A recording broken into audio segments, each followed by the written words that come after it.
HOA Karen builds a fence over train tracks. The Federal Railroad Police crushed it. I spent 45 years working for the Federal Railroad Administration, FRA. Most people don't know what that is, or they confuse us with Amtrak conductors. Let me clarify. The FRA is the federal law enforcement and regulatory agency that oversees every inch of the 140,000 miles of track in the United States. I started my career in the late 70s as a track inspector, walking 20 miles a day with a sledgehammer, checking for loose spikes and cracked fish plates. I worked my way up through the ranks, investigating derailments, auditing hazardous material manifests, and eventually retiring as the chief safety officer for the entire Western region. I know that the railroads built this country. I know that a loaded freight train weighs 12 million pounds and cannot stop on a dime. It takes a mile. And I know, perhaps better than any lawyer in the country, that a railroad right-of-way is the most powerful property right in America.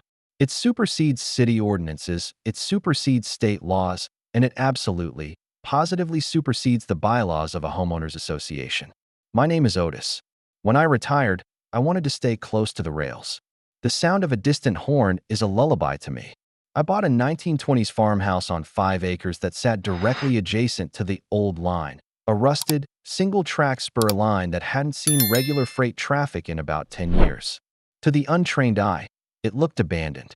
The rails were brown with rust, and weeds grew up through the ballast stones. But I knew the truth. It was designated as a strategic reserve line, owned by the government and the Union Pacific, kept legally active for national emergency use or hazardous material routing. It was sleepy, but it was very much alive in the Federal Registry. To Patty, the newly elected HOA president of Sovereign Hills, the subdivision that had recently been built right up to the edge of the tracks. The line was urban blight. Patty was a woman who believed that the world ended at the edge of her manicured lawn. She was the queen of beige vinyl siding and chemically treated grass. She moved into the largest house in the development, which backed right up to the tracks in my farmhouse. From the day she arrived, she hated me.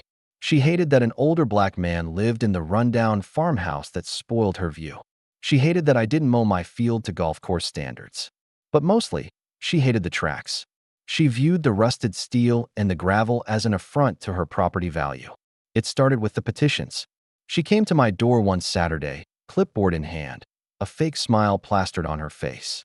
"Hello, Otis," she said, speaking to me slowly, as if I were simple. "We're getting signatures to have this awful old train track paved over. We want to turn it into a bike path for the community. Since you live right here, I'm sure you'd love to get rid of that eyesore." I leaned against my doorframe. "Patty, you can't pave over this line.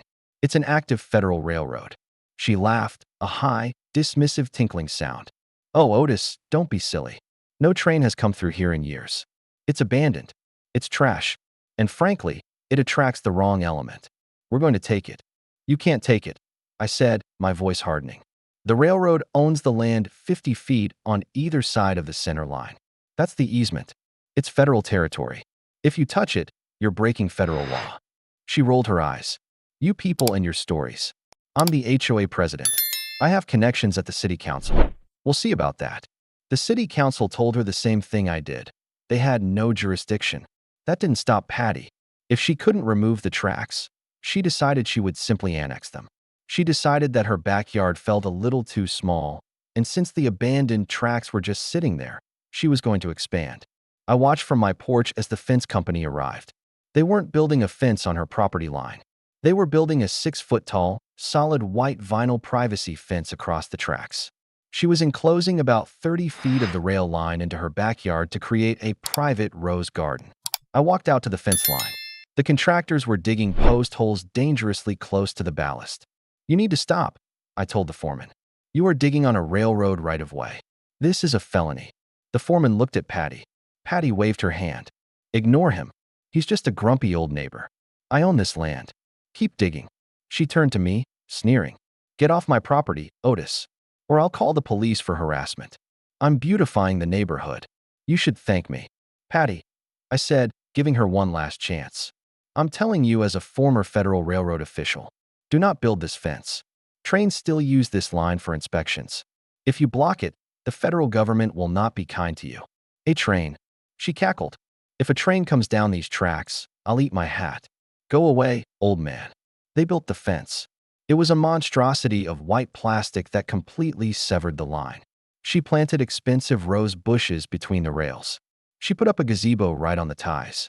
It was the most arrogant display of entitlement I had ever seen. She didn't know that I still had friends in high places. I went inside and made a phone call to the regional director of maintenance for the railroad. Hey, Jim, I said. It's Otis. Yeah, I'm good. Listen, the old line at milepost 42. You guys are due for a structural integrity survey, aren't you? Yeah, I think it's time to run the high rail truck down there. Maybe tomorrow? Great. Tuesday morning was bright and sunny. I put on my old FRA high-visibility vest and my hard hat. I grabbed my clipboard. I stood on my back porch and waited. At 10 a.m., I heard it. The deep, resonant horn of a heavy truck. But not just a car horn, a train horn. A bright yellow Ford F-450 Super Duty came rolling down the tracks.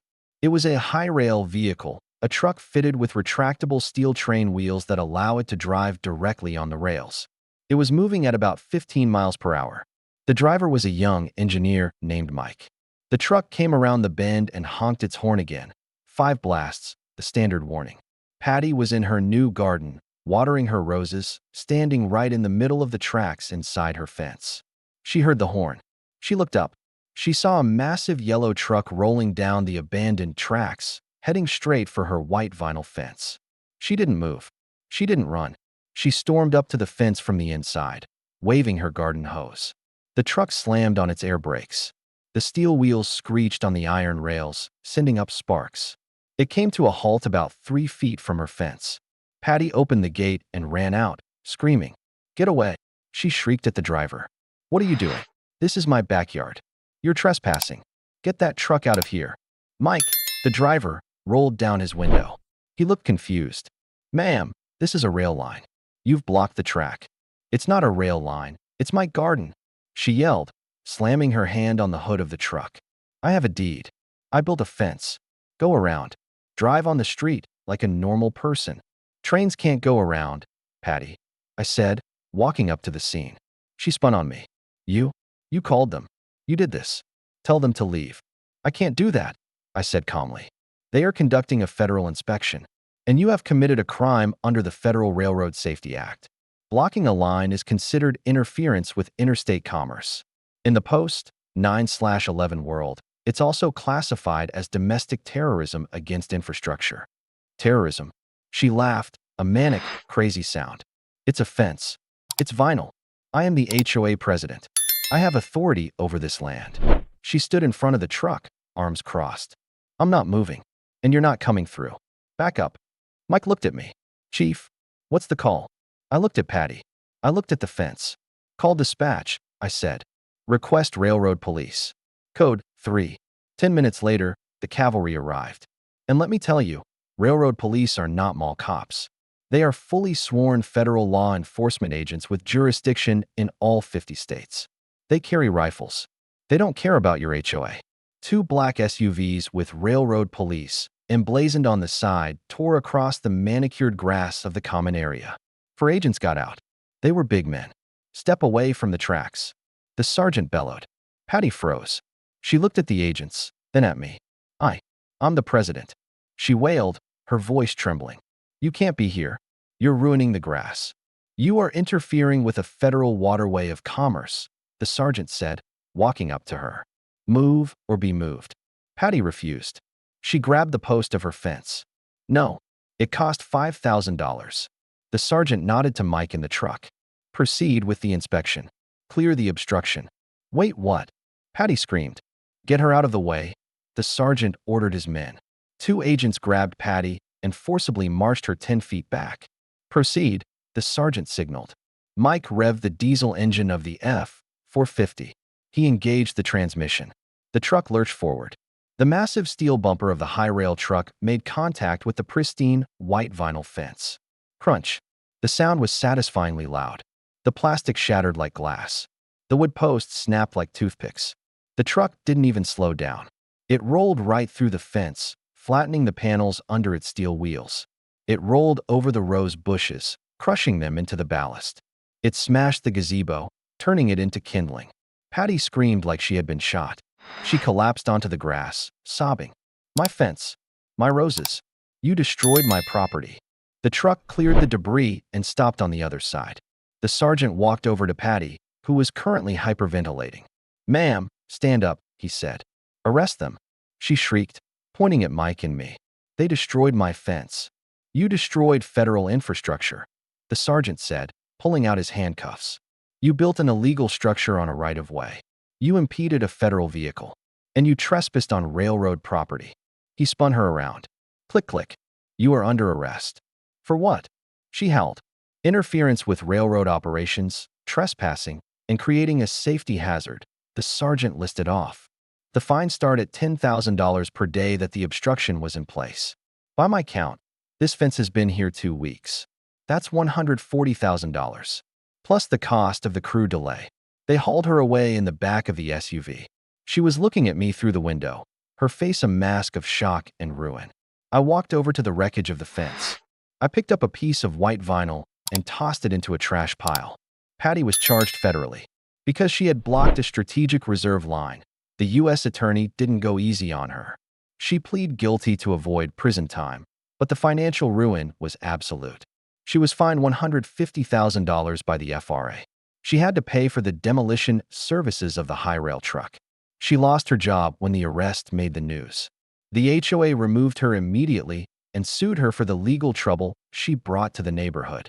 She had to sell the house. The fence is gone. The tracks are clear. I'm still here. And every Tuesday, when Mike brings the high rail truck down for the weekly inspection now, he gives 2 short blasts of the horn as he passes my porch. The iron easement remains, and nobody touches the tracks. Patty thought she could stop a 12-million-pound train with a piece of plastic fencing, but she learned the hard way that the iron horse stops for no one. I have a question for you guys. Do you think charging her $150,000 and destroying her fence was fair justice?